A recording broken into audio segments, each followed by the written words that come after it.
I'd like to open by getting back to education for socially engaged art. When you're talking about education of traditional quote-unquote artists, we kind of can define what is the skill set that we need to teach. When you mentioned that when you began doing that, you didn't even know how to call it. There was no name for it. You just did it because... Yeah. And I think, I can speak for myself. I feel like you might say the same thing. The fact that there is a name for it is not necessarily something to celebrate. You know, would you agree, Pablo?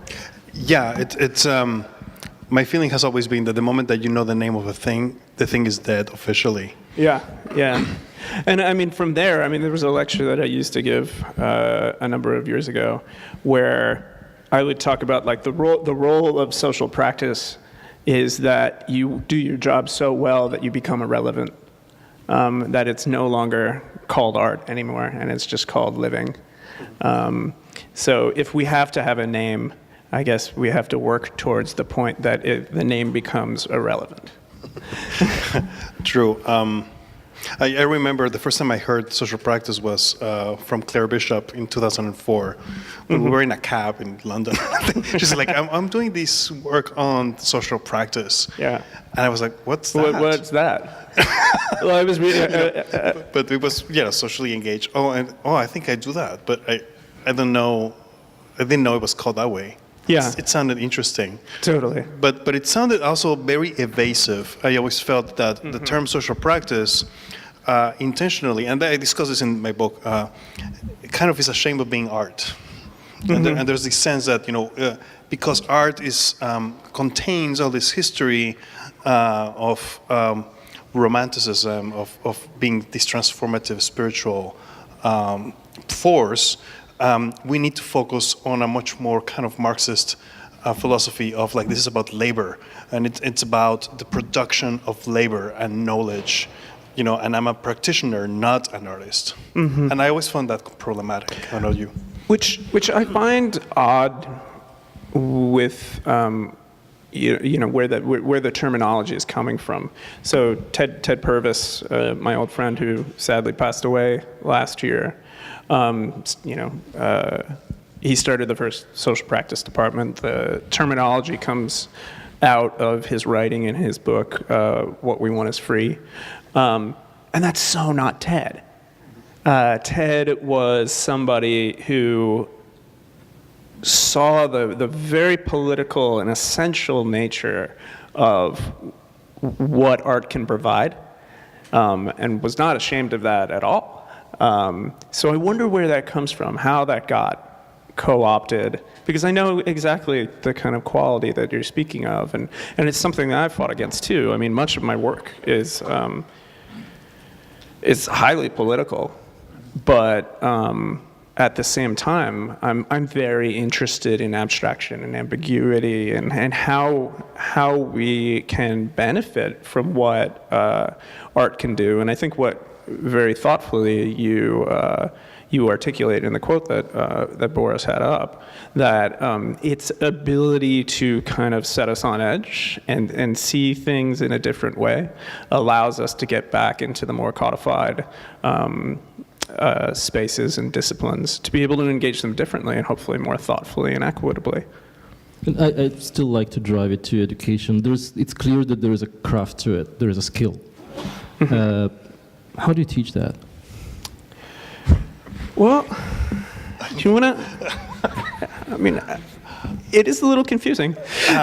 Well, this is of course a question that we all have grappled with for many years, and I start having to think about it precisely when Ted Purvis at CCA invited me to do a workshop with students of his program, that was in 2007, and indeed it was a very strange experience because he had this studio with like 10 people who were trying to hang out with one another in this room. That studio was great.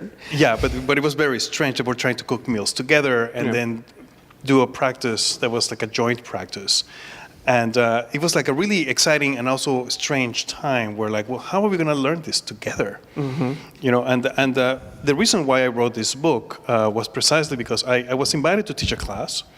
and that was in Portland with Harold Fletcher, and I realized that there was really no published work that specifically was directed to a student. There was a lot of theory, a lot of work that tried to theorize the practice or try to create a little art history of it, but never dealt with issues like what happens when you are an artist and you have like a bunch of people in front of you, and what do you do with them? You know, what does collaboration mean? What does documentation mean?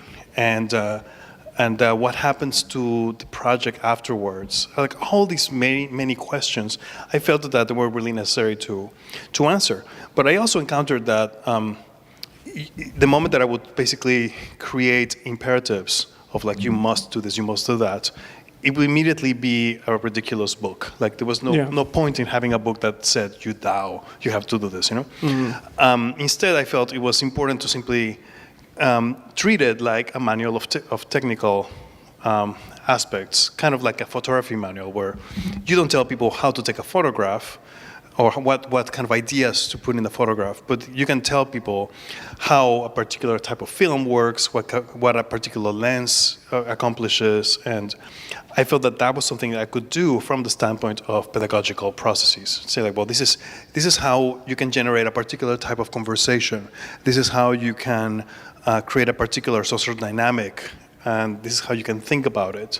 You know, I felt it was just like presenting possibilities for methodologies, knowing that this would not be the last book of its kind, you know, but simply trying to show how things function for whoever wants to do them.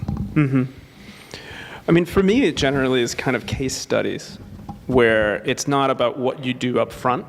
It's about feeling the agency to do something and then coming back and unpacking it and saying, okay, what worked? Why did it work? So it's kind of a constant form. You can call it critique, you can call it self-assessment, what have you, but like when I'm working with students, that's generally how I go about things. Because like you just said, like the kind of, you must do this, you must do that. The minute I think I must do something, even my own brain will start thinking, oh, but you could do it this way. There's always an alternative. You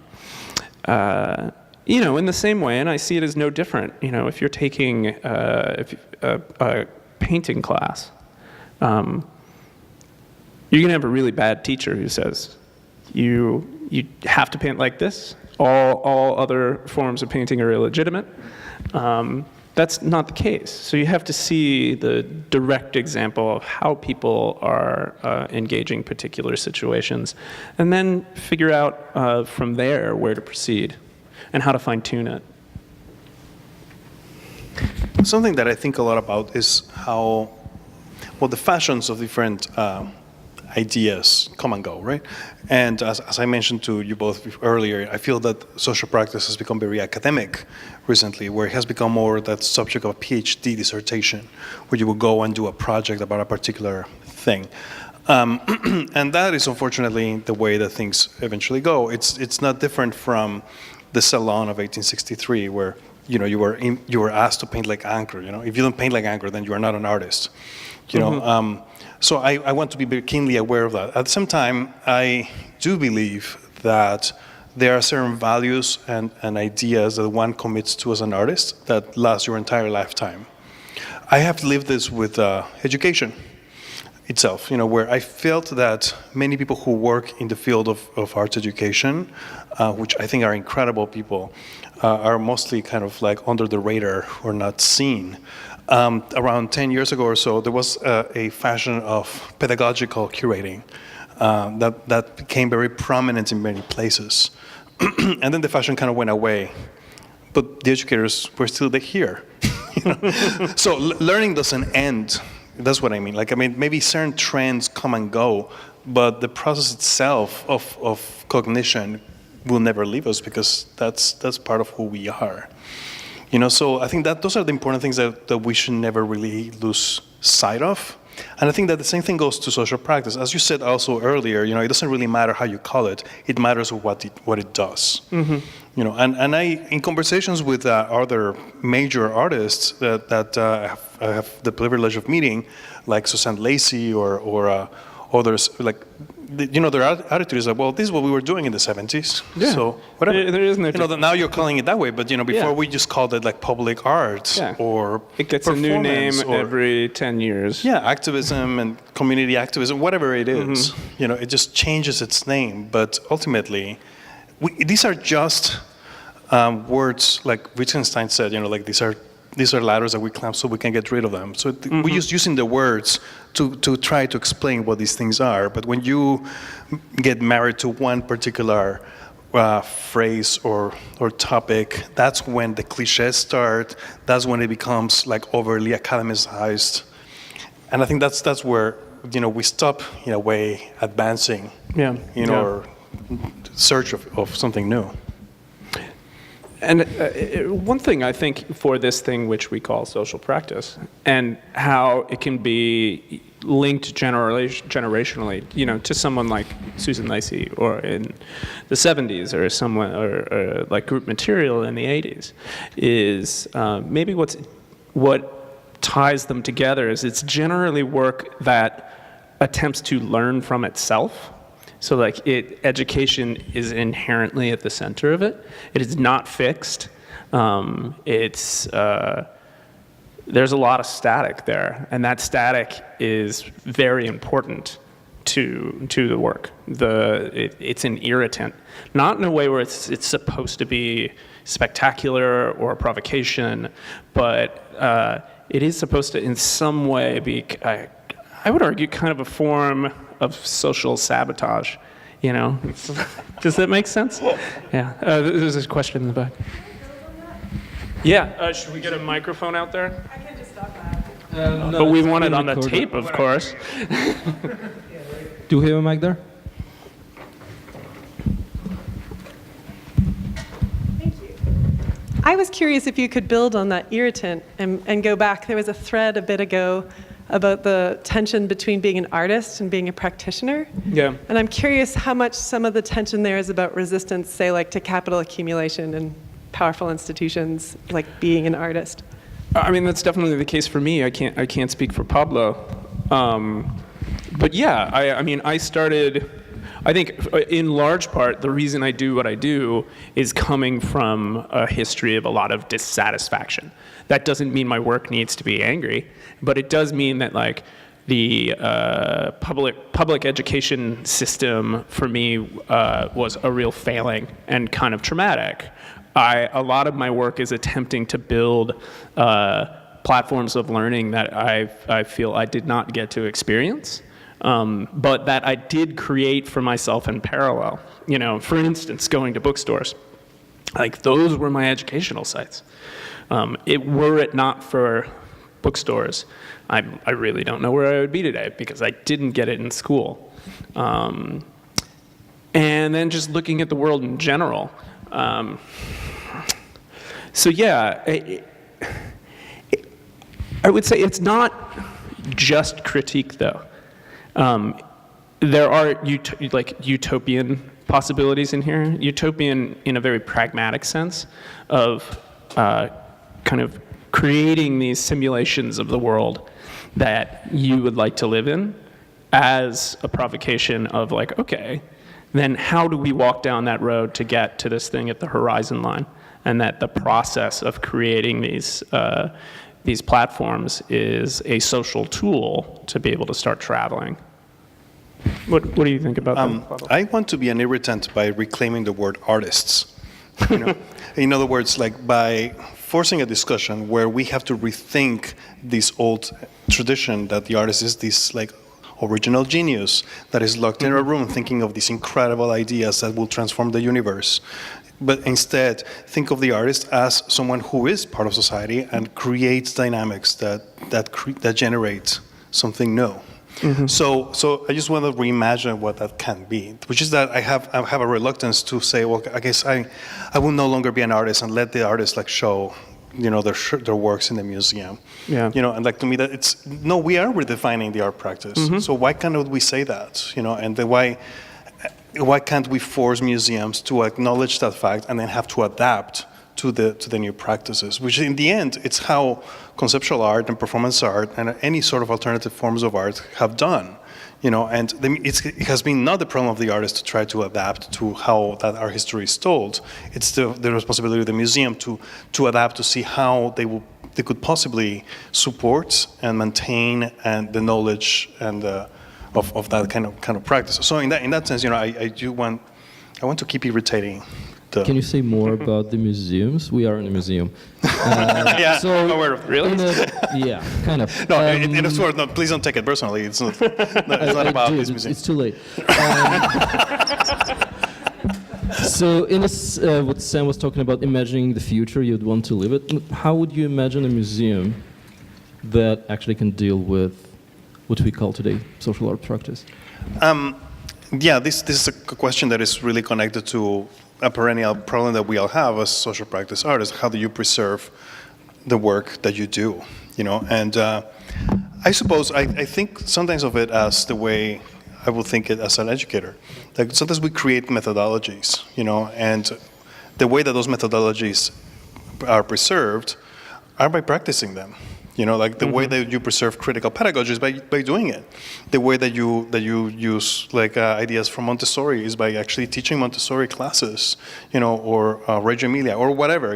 It's just these are just ideas that exist, that can be repracticed. At the same time, I have 20,000 books in Alaska right now, and I have to figure out what the hell I'm going to do with them.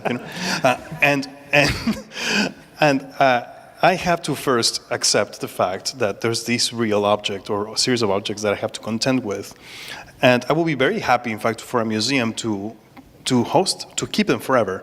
And maybe just create a period room, knowing that, we will never be able to recreate this thing again. It will never be another bookstore. It's never going to be like, 2018 in Anchorage or whatever, where the project is happening. But in the same way, that's what history museums do all the time, right? You're never going to create the Civil War again, but you will be able to present an exhibition that deals with those historical issues, and through testimonials, through objects, through a huge variety of ways, you can communicate what that was like. And perhaps that's something that we just simply need to accept, because what we do is so much about the here and the now, that it is maybe impossible to imagine ways in which it would just forever exist in the supposedly authentic way that fixed artworks or a painting may exist. So if I understand you correctly, you're saying that that ideal museum will not essentially preserve work, but actually practice. Well, that it's just one way to do it. I think the way. How do you preserve the work of Merce Cunningham? You can perform his works again.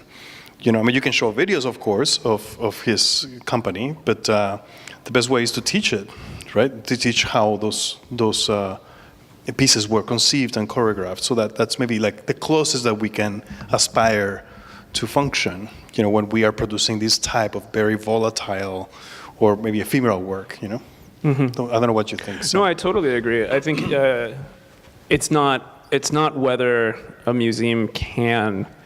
It's not whether a museum should preserve this work. Arguably, a museum cannot. It would be a fallacy. Like the work does not exist in a form that can be collected. And politically, I think that's the point. The ability not to capture, to not hold on to it, is at the center of a lot of my interest in it. It represents a type of autonomy by being non-objective and being a purely subjective work. When I start getting really uncomfortable, it's when there's this work that attempts to objectify the social, and that I find very uncomfortable. Yeah. We have a number of questions. What I'm definitely not interested in, and I'll say it right, it's like I'm not interested in like these creating this archaeology of social practice where you treat the object like this religious item. That's not useful, I think. I think it's important to use it in a way that you will be able to access information and understanding what something was like, but not the idea of like, oh my God, this object is so valuable because it was there in that moment. Yeah, and the idea that there would be these totems, these relics of the School of Pan-American Unrest. I mean, we were just talking about this walking down the street earlier today, where it's like, I was arguing that the very nature that you can't close the book on that project means that it's a success. But in dominant understanding, if you can't do that, like the work was a failure.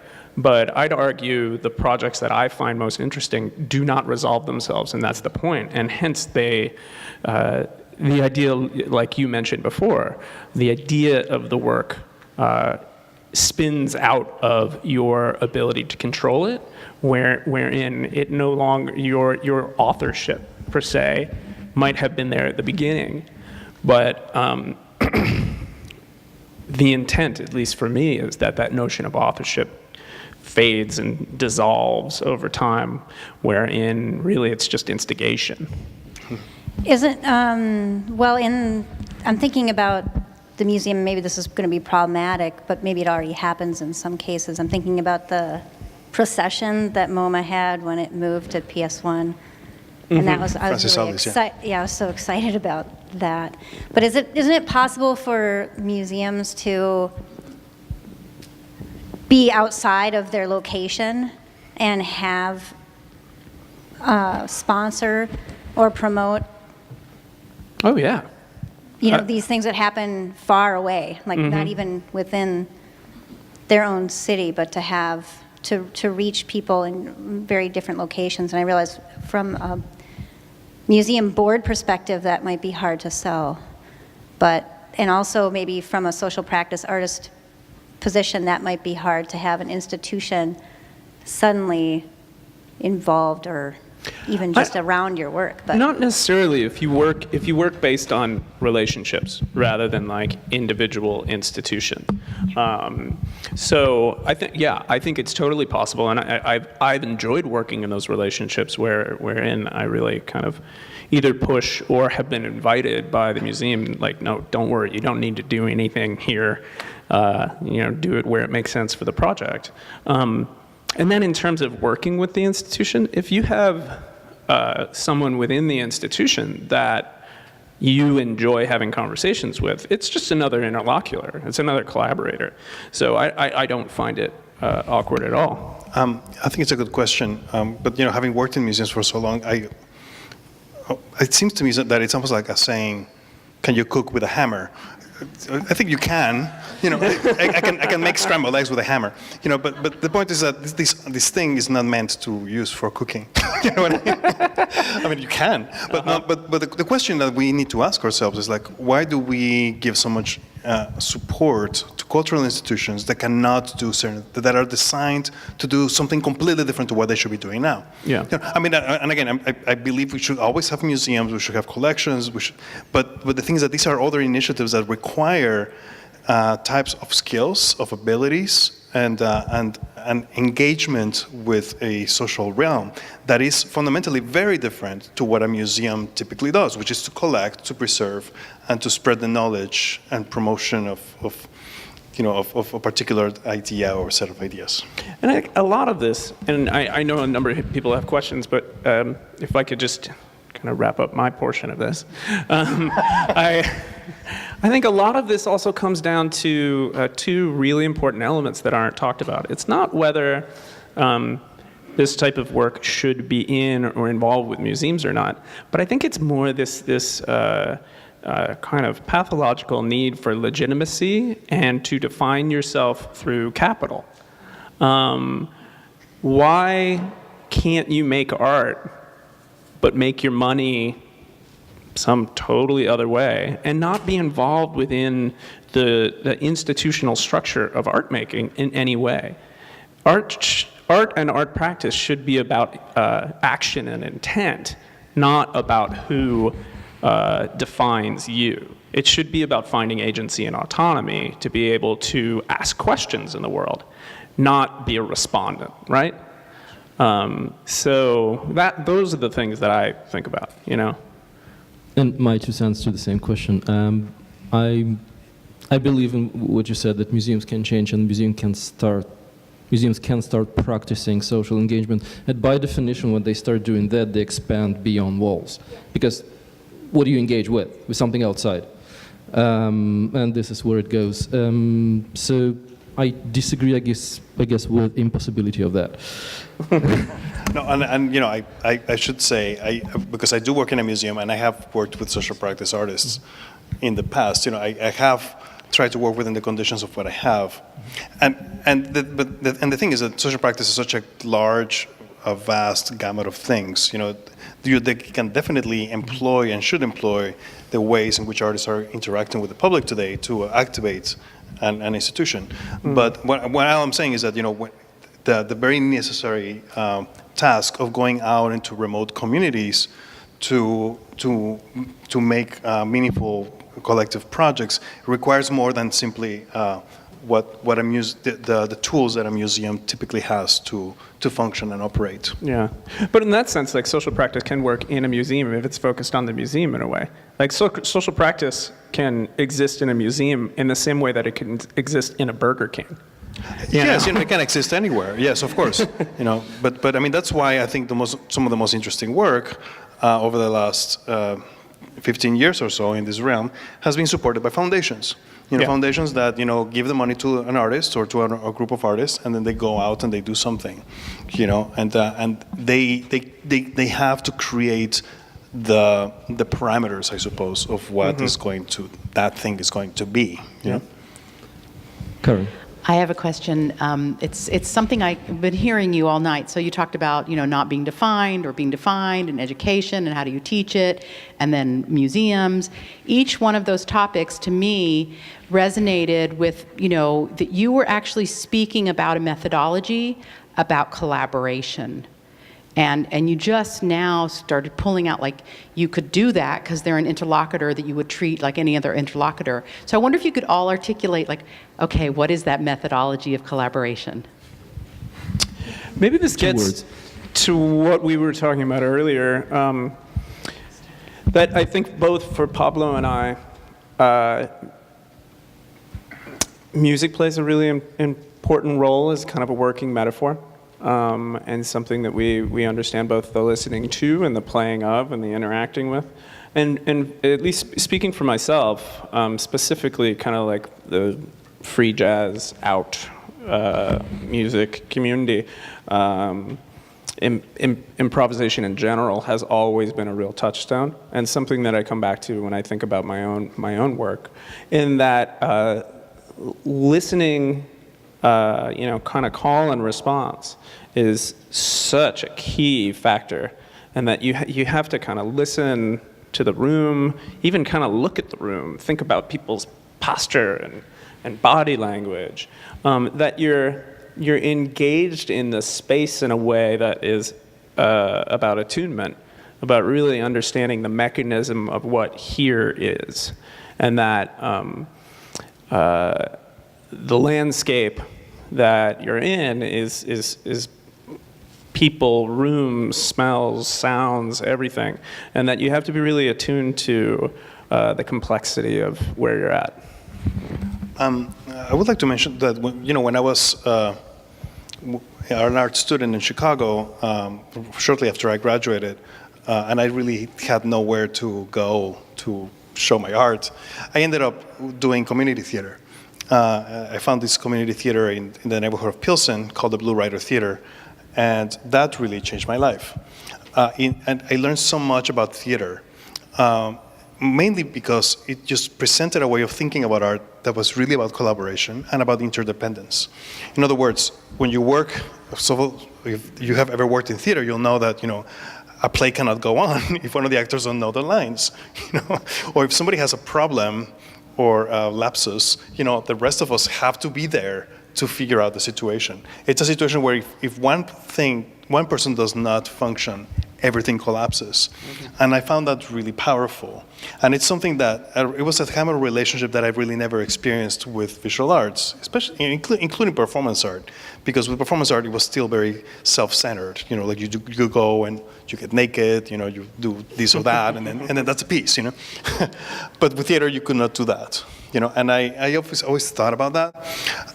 So interdependence and the importance of valuing the contribution of each individual person is really important. Yeah. And then the other thing is authorship. You know, that this whole idea that, you know, we should eliminate authorship. And I find that disingenuous just because I feel that authorship is also responsibility and accountability. And why would I say that I didn't do this project when it was really my decision to like enter into a particular place and come up with a crazy idea? And why if you are a researcher and publish a book about a particular topic, you do get to sign it and not say that, well, this was written by nobody, you know, or everybody. So I mean, I think there's very clear parameters that need to exist, and authorship is not simply just like celebrating an individual, but really seeing them as the point person of a particular dynamic. Yeah. You know? And long ago, in a very far-off land, before I started doing all of this stuff, I made films. And for me, that speaks to the role of a director, especially like a writer-director. It's their film, but it's also obvious that there's no way it's going to get done without countless people. And yet, that's the person at the helm. That's the person steering the ship. So I think it requires a new definition of authorship, which always involves collaboration, which is also living too. You know, it's like we lose identity when we can't see ourselves in others, when we can't recognize that we gain a certain sense of self by seeing like, well, oh, that person reminds me of me, and that person totally does not remind me of me. You know, without that, there's this loss and this kind of amnesia. Just to expand on that a little bit more, I think it's not really a methodology. It's a very, very complex set of methodologies that are constantly kind of living and developing. I spent a couple of days last week dealing, for example, with the question of authorship. We have 4 artists in residence that start working on a year-long project at a medical school. And there was a certain contract, and that had to do something with intellectual property. And that, whatever was phrased there, completely didn't make sense for collaboration, and we had to deal with it. And that becomes part of the methodology, and I didn't know I would deal with that question 2 weeks ago. Or on a completely personal level, eventually collaboration in the context we're dealing with in our program here is 2 people working with each other. And it just works or doesn't work on the basis of whether these 2 people want or don't want to talk with each other. Extremely personal. Now, this is a university. How does university deal with this extremely personal issue as a methodology? That's another aspect of that. So it's a very, very complex set of methodologies, I would say. Oh, hi, my name's Christian. Go to Carleton College. Thank you for your talk. I was really interested towards the end with the idea of, you mentioned ownership and like not owning the work that you're doing. And I suppose it's building on this idea of authorship, but somehow the word owner and ownership, whether you're a director or a choreographer or a designer, somehow feels like there's some sort of difference about like the name or the way that you describe kind of like releasing like whose project this is. And I was wondering if you could build on that.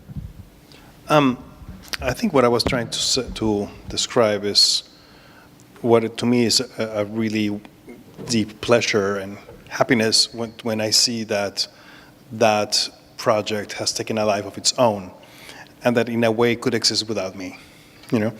I mean, that's not to say that, you know, I'm not proud that, you know, I was the instigator or some kind of the thing. But I'm very happy that if I were to disappear tomorrow, perhaps this bookstore could just continue working, you know? because then maybe it might go to the next city and to the next city, or it will have this life of its own. Or like this idea influenced these people in Phoenix that have their bookstore. That's completely off my hands. And like we were talking earlier about how I'm on one hand very schizophrenic about being in control and then not wanting to be in control. Like on the one hand, I am very concerned of how something unfolds. So when it's open and when it's out in the open, I'm perfectly happy it like going away. And I am of the philosophy that once the artist makes the work just it's an individual. And it's owned by others, and it functions in other ways.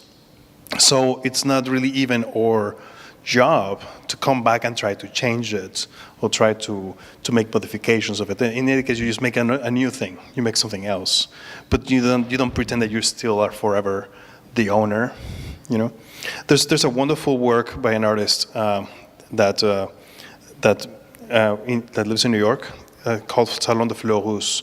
It's a recreation of the apartment of Gertrude Stein in Paris, and he painted all the paintings on the walls that are basically replicas of Picasso and Braque. And it's the first time in history that all the important artists or Picasso, Braque, Cézanne that are associated with modernism were in the same room. It's kind of like the cradle of modern art. And this guy painted all the works himself because his theory was that modernism has no authors anymore. Like it belongs to everyone. Like Picasso is just this abstraction, like the abstract works that he made. Of course, it's kind of a symbolic idea because of course Picassos are by Picasso and they're worth millions of dollars. But it's really this reconsideration of what this idea of modern art is. It now belongs to everyone. It's common. It's common knowledge, it's common ownership, and that's the thing that we all grew up with. So it doesn't make any sense to obsess so much about who came up with it. It's all of us today, and I kind of love that idea. Yeah, I completely agree, and I think when I was talking about like the kind of utopian aspects of the work, at least in my mind, earlier. Is that it gets to that point where you are released from it. It doesn't mean you're not part of it anymore, but that you're putting questions out into the world rather than making statements about specific things. And when those questions get answered, they form new questions, and that release, same for me, is this really ecstatic feeling. When all of a sudden I can see elements of something that I worked on 3 or 4 steps past what the initial act was, that's a success in my mind when it gets loosened from my grasp. One thing I want to mention that it comes to my mind every time we speak about authorship is one of my favorite recent books by Louis Hyde called Common as Air, where he discusses the subject of the copyright and the commons, the way that it functions. And he tries to argue of how we, especially in American culture, were so obsessed with individual authorship, right? That we, and we, in the art world, we, of course, if you are in Sotheby's or Christie's looking at the auctions, and it's so important, if it's by Basquiat, or if it's by Da Vinci, then that translates into monetary value, right? But the reality is that we all are constantly producing things together. And art is like the most common example of how like nobody really owns any particular idea. We steal from one another all the time. We are completely influenced by everybody who surrounds you. And even as individuals, we are the sum of all the different influences of all the people that raised us, or parents, or siblings, or friends, or teachers, or lovers. Like everybody who you have met in this life is there. Like I think John Cage said, once you're once you are in the studio, the entirety of the world is with you. They are standing next to you. Your parents, your grandparents, your friends. And then when you start working, they start leaving one by one, And then if you're lucky, you get out yourself. It's a wonderful quote. I like that. Hi, yes, over here. I want to switch this topic a little bit off of authorship and go back to your connection with responsibility. And I'd like you to speak to the considerations, if there should be any considerations with ethics and social practice. And I guess I'm speaking or wondering about if an artist is the catalyst or the leader, then should there be, or is there an ethical consideration to that whole experience then? Could you speak to that? Okay, I'll say a few words about this, but what I have tried to contend in this book and other places about the question of ethics is that I think we all as individuals are raised with a particular ethical upbringing, right? I mean, and we should try to do good, we should try to contribute to society and such. However, the problem is like who gets to decide what ethical book artists should go by. It's a problem and a conflict that directly conflicts with freedom of expression. You know, because the moment that you say, well, artists should not make art about this topic, they should not make art about religion, they should not make art about this or that, that very quickly throws us in a direction of an authoritarian society that starts creating more and more and more limits to what can and cannot be said, and that is not something that we can live with.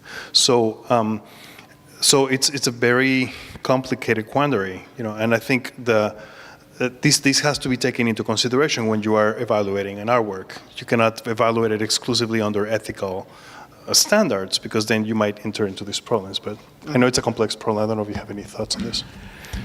I think somewhat similarly, but at the same time, I think about it just in terms of how one would walk through the world. Like Pablo said, I would hope that we all try to be ethical beings. Sometimes that doesn't work. Sometimes we have to do things that we ethically disagree with, but we understand pragmatically they're going to get us to a point that maybe could be more ethical in the future. So it's this strange kind of quid pro quo situation where you do something that you're uncomfortable with to be able to get to another place that is more comfortable and hopefully more comfortable for more than just you. So in that sense, I think there's situations where you actually have to work against your own beliefs sometimes. Because you're a stand-in for the possibility of thinking about another way of living. So in that sense, yes, as a human being, try to be ethical, but at the same time, that need for provocation to think about things such as ethics sometimes can complicate that, and hence that gets back to what Pablo was saying, that there are certain things that need to be said, but they might be uncomfortable. One of my earliest performance experiences was when I was an intern in a museum, and the Museum of Mexican Art in Pilsen in Chicago, and they produced a piece by Guillermo Gomez Peña and Coco Fusco, known as The Couple in the Cage. I was hired to be the guard of this cage. I don't know if you guys know this piece, but basically Coco and Guillermo, who are two performance artists, they presented themselves as supposedly recently discovered Amerindians, like basically natives that were found in some island in the Caribbean. And they would exhibit themselves live in this golden cage, and they did it inside a museum, the Natural History Museum, the Field Natural History Museum, without really explaining to the public that this was a performance piece. But presenting it, of course, in that natural history context, it was, you know, it seemed that it was for real, you know, and my job was to be the guard, feeding bananas to Coco and taking Polaroids for $1 with Guillermo and Coco. And it was incredibly difficult experience where people would be like yelling at my face saying, how can this museum exhibit human beings like animals? How is this possible? And I was like, well, this is for educational purposes, so that, or things like that. And, or even worse, people who saw it normal and start making sexual remarks about Coco and such forth, you know. And I remember being completely devastated every night at the end of the project. I was very young, and it was like really difficult for me. And I remember one time asking Guillermo, like, well, when do we tell the truth about what we're doing? And his response was fabulous. He said, well, what is the truth? The truth is that we have done freak shows, for centuries. The truth is like slavery. The truth is how we have, attacked Native American populations and decimated them, and then grabbed them to become a Buffalo Bill show, And this is the truth that we're dealing with. Those are the truths that people do not want to accept, and yet so don't be fixated by is this true or not. And I thought that was a really powerful response. Like, what is really the ethical question that you need to contend with when you are dealing with larger problems? And I do feel that as artists, sometimes we have to cross certain lines for the sake of trying to present larger dilemmas that our society does not want to deal with at all. And of course, that becomes a very personal question, and that really can only be understood or fully discussed in very specific case issues, no? Yeah. There's 2 questions over here.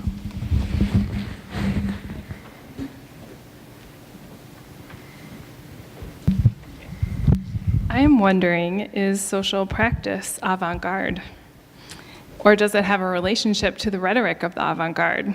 Because earlier I heard you say that social practice is kind of deflated once it's labeled, and it's always searching for something new. So I'm wondering if you could talk about that. Thanks. I think, and this is just speaking for me, because I don't know what.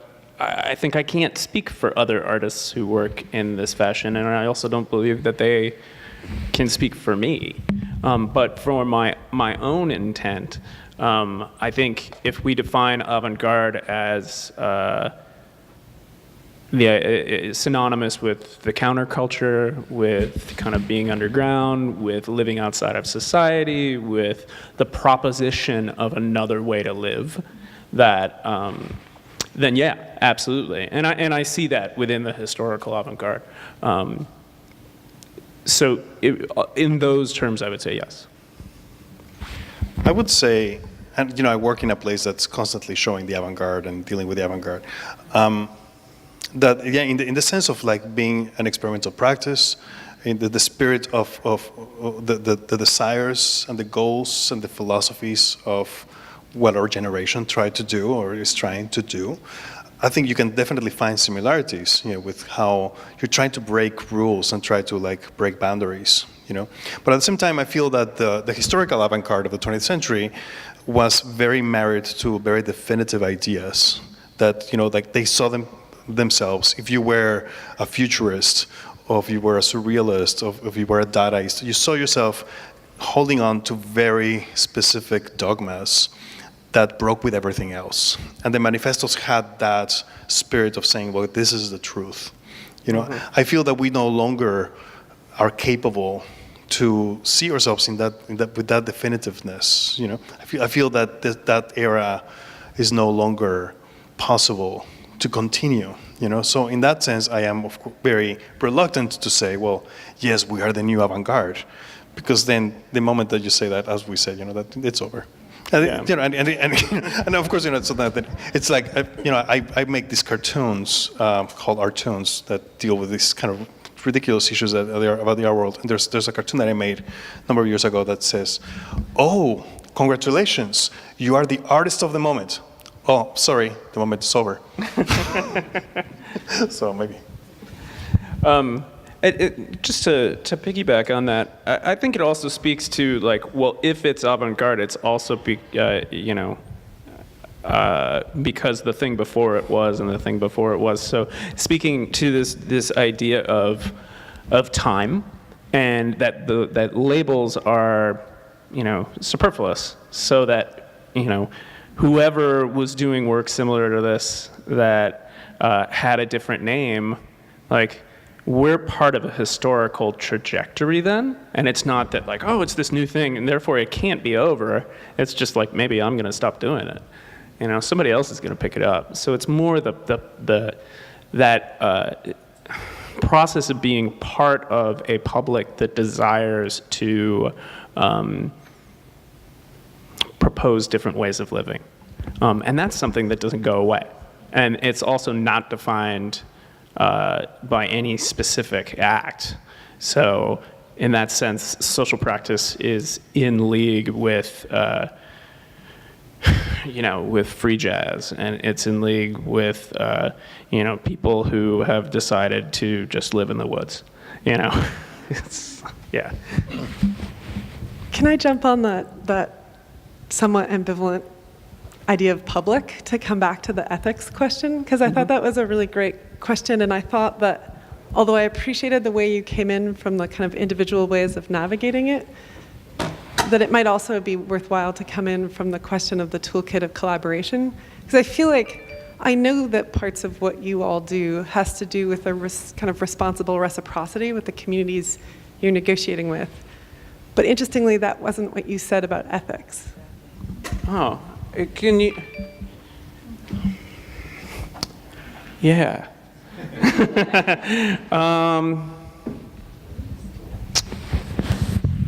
I guess, so thinking about it in terms of like a practice, or like the work that, let's say the work that I'm doing now. Recently, over the last couple of years, I've really tried to focus on working within my neighborhood. With that in mind, yeah, I firmly believe in this kind of cyclical relationship wherein there's reciprocity and there's kind of there's a means of co-effect within the work. When it comes down to ethics, in that the public that I'm engaging because I am also a part of it in my neighborhood, I guess I don't think about it in those terms. In that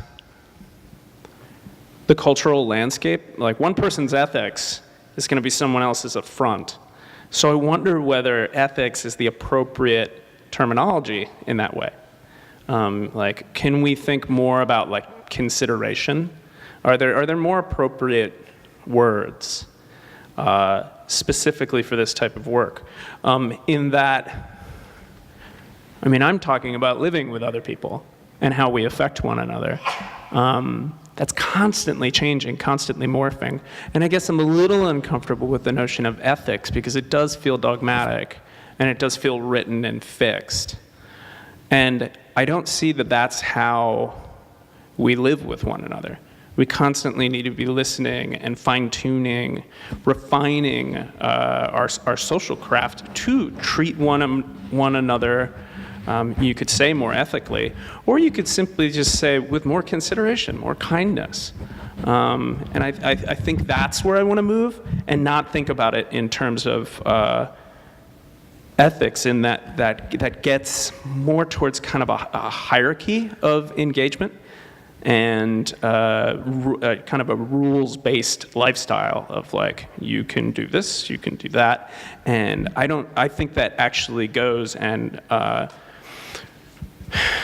simulates the world that I don't want to live in. And it's kind of antithetical to the work in a way. So it's not that it's anti-ethical. It's more nuanced. Can I clarify that question slightly? Yeah.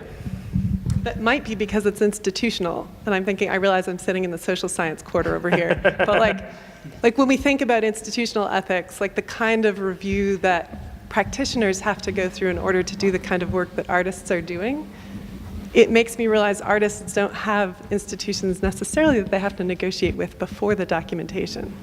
And I feel like there's an important autonomy there, especially given the financialization of institutions. Yeah. But it makes me wonder about like how the community thinks about accountability. Yeah. Do you want to handle this? I mean, with that in mind, I mean, I'm thinking about it like let's think about a musician. You know, what if there are people who have tinnitus and there's somebody who plays really, really loud all of a sudden, like they just like really start shrunken, but they're feeling it. And there's some people in the crowd who are like, this is amazing. And there's somebody else who's like, oh my God, my brain's gonna split in half. I'm more interested in rather saying, we can do this, we can't do that, than being open to critique, being open to promoting very specifically the ability to leave the room if you don't like it, and for everyone to kind of create the rooms that they want to be in, but have a permeability between those spaces.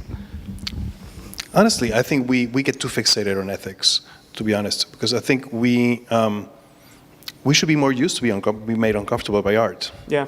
Period. I think art has made us uncomfortable for ages.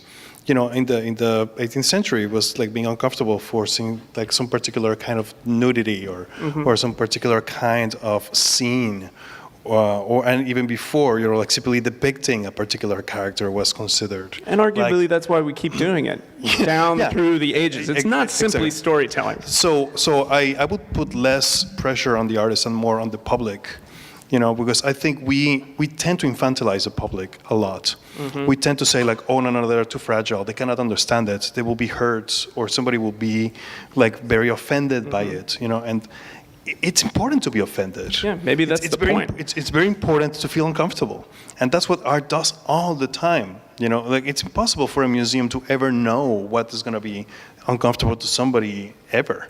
It's just, you never know. Like some things that you have never expected could be controversial. I mean, that is not to say that, that an institution should walk blindly into controversy, as we have seen, of course, in previous occasions, and not very far from here. But there has to be, of course, institutional awareness, But at the same time, we have to maintain a public discourse where we all are adults, we all are engaged culturally with reality, and it's not helpful for anyone to simply quarantine a work that nobody can ever see, because these things ultimately are expressions of the world, of people. Artists express themselves in a myriad of ways.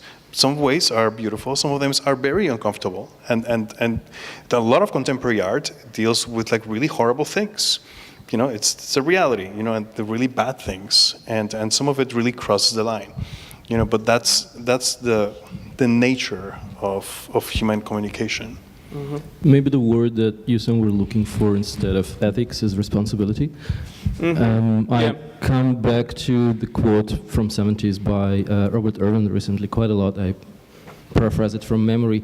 The possibilities of artists today are so infinite that they have to take responsibility for everything they do or don't do. And I believe that's true, but I think that responsibility is not imposed on artists. It's a very individual question of what responsibility I want to take on myself. So I can totally imagine a musician who takes on himself responsibility for making music for people with different makeup of hearing system.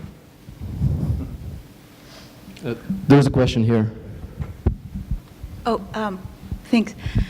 I come at it from the point of view of being a lawyer and adoring rules and living in them, and also adoring art and having friends in the audience who are also lawyers and who are artists, and just feeling like museums in this age have been a home for me. Like I remember right after the election, I was at the MIA, and it was an unbelievably welcoming and safe place. So I think that for me, rules make a safe place. So there are certain rules that create safe places, and there are certain rules that definitely destroy the ability to create. And so how do you interact with rules as in your practice? How do you decide which ones to break? How do you decide how to learn from your audience as to what may be, and I will just say it, a scaffold in front of the walker?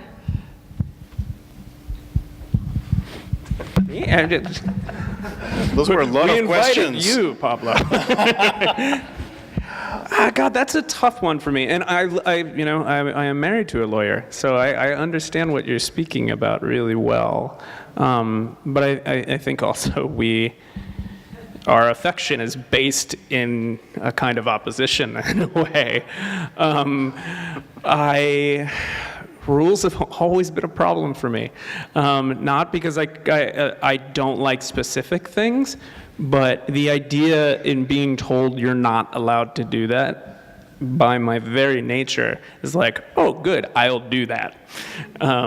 Like that's more of a directional request than something that I'm breaking. But certainly with that in mind, there are some things that maybe could be called rules within my work, but I don't think they're necessarily rules. I think it's through the process of working on things again and again. I think of it more as craft. So it's not that I can't do those things, but it's that the things that I want to do, I know will work in a certain way when they're engaged in this direction, through this tenor. But there may come a time where I recognize like, oh, well, if I break that methodology a little bit, I'll achieve this. And therefore, it's a time to work a little bit differently. But in that sense, it's really, I think about it more in regard to the craft than it is about like what one can and cannot do. I think that, the question of art and legality is very interesting, and as you, I think, may know, art does not like legal issues. Artists don't like legality, and many times doing radical artistic actions involve breaking the law, or doing things that others don't want to see happen. The reality is that we live in a world where there's a lot of things that technically are legal, but they're immoral. Like look at the way that the separation of families, for immigrants has operated. Like technically, the government argues that it's legal, but is it moral? Mm-hmm. And this whole idea of like you are illegal, then you are like a horrible person. You are an undocumented individual, so you are like the devil. It just throws into whole questioning of like how. If we see everything through the lens of what's legal and what's not, where does that leave morality? So art, I think, contests all these rules all the time, and sometimes it is necessary, like the way that Coco and Guillermo became like these fictional natives, but it was serving a larger purpose. Many times when artists have done that is because they are pointing at issues that are more urgent, and that the artwork then becomes a scream for attention to deal with that particular issue. If you are simply like doing something immoral or unethical or even illegal for no real purpose, then that's when I think you get into trouble, right? That's when it gets to be unethical. But to be, if we're going to talk about ethics, I think there are certain times that you need to be tactically unethical to be able to point out how people should be ethical. So sometimes I think as artists, we need to do the things that we're uncomfortable with and we don't want to be, so that people can question how to be. Yeah, I think ultimately it's similar to what basically is a political debate. Like to what extent do you rebel to what exists? To what extent do you protest? And what extent is like that considered illegal, and how is it serving a larger purpose? Yeah. It's like how do you become a conscientious objector of something that you find unfair? Many artists think, well, the only way to do it is by doing this thing that can technically be illegal, right? Mm-hmm. Like what the Yes Men have done in their different actions. You can argue that they're breaking the law all the time. Or what Sacha Baron Cohen is doing by ridiculing all these conservative politicians in camera. I mean, I suppose it's technically legal because they signed the document, but they want to sue him and he's getting in trouble. Yeah. For various reasons. It's very difficult to draw the line, and we can't solve it, unfortunately, in one conversation. But yeah. Where's the mic? We should do the last question. Yeah.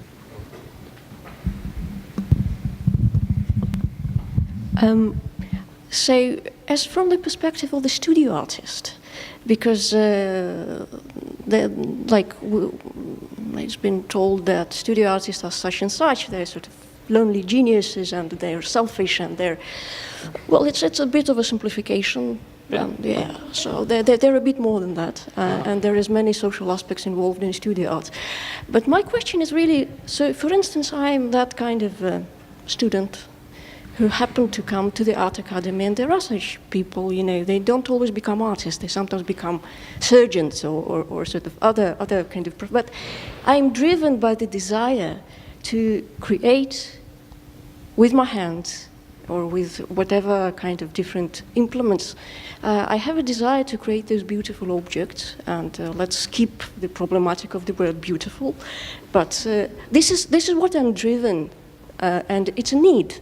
It's not just a sense of something which is created via cultural mechanism. It's not just, it's a need, you know. I'm a maker. Yeah. And I really wouldn't like to think that there is currently some sort of a, like, immense divide, that there are people who are doing social practice, and there are all those kind of makers, and they just sit in their studios with the door locked, and you know, that's their sort of shut to the world, because that's not true. So I was wondering if you could articulate the value of methodologies of social practice for studio artists. I think the question could be reversed in a way. Like, how can social practice artists look towards makers? And from myself, I'm fascinated with, you know, ceramicists and painters, and I don't see a divide in between what I do. I love having conversations with other artists who make objects, and I find for artists who really think about how they make work and that process, it doesn't matter what we do. You know, our work can be so radically different from one another, and yet we're able to connect on the basis of process.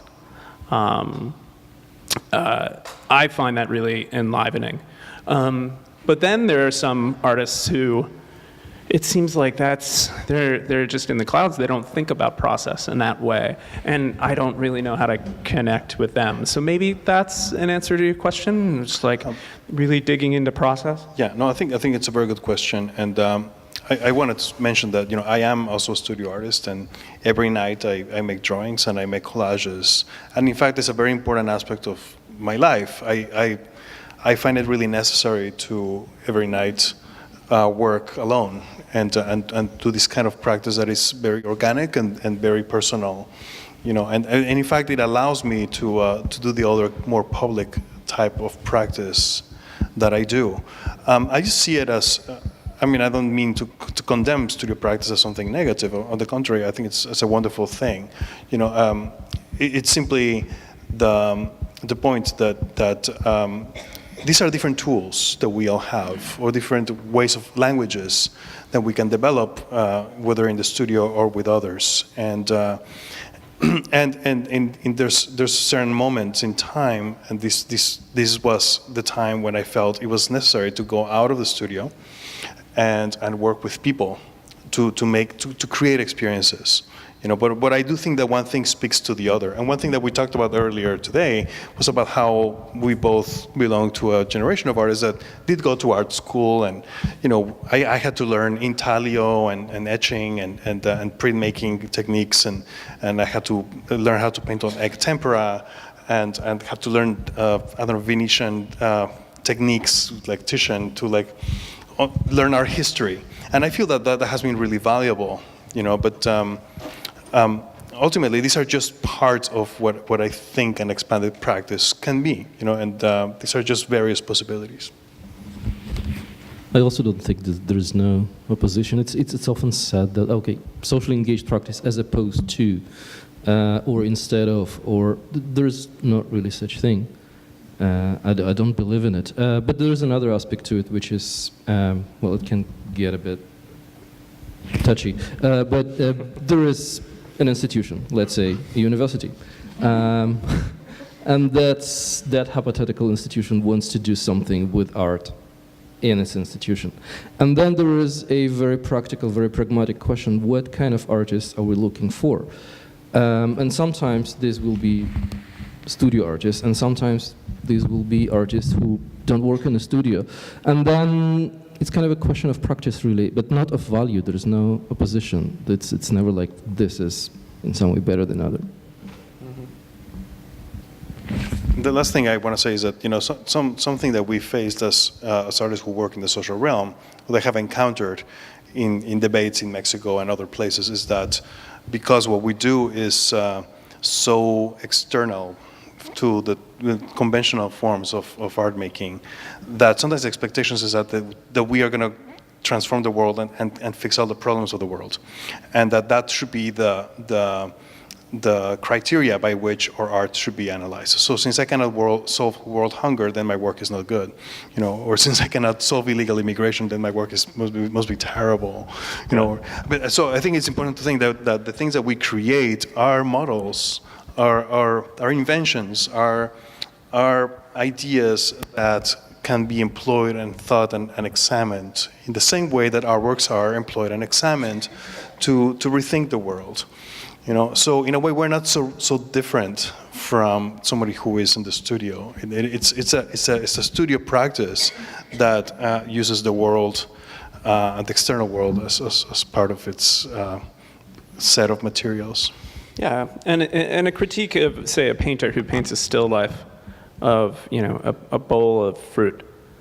If you were to go and say, this painting is horrible, I can't eat that apple. I mean, that's not what I was trying to do. I was trying to make you think about, the earnest of an apple. What does it mean for an apple to be in a bowl in this room with this light, things along those lines? I think the same can be said for social practice work. It's not about creating the thing. It's about walking around the thing and considering it. It's never the thing itself, and that's the point. And it's within the representation of something rather than the fabrication of something that the artfulness lies. With this, we conclude. All right. Thank you, everyone. Thank you so much for coming.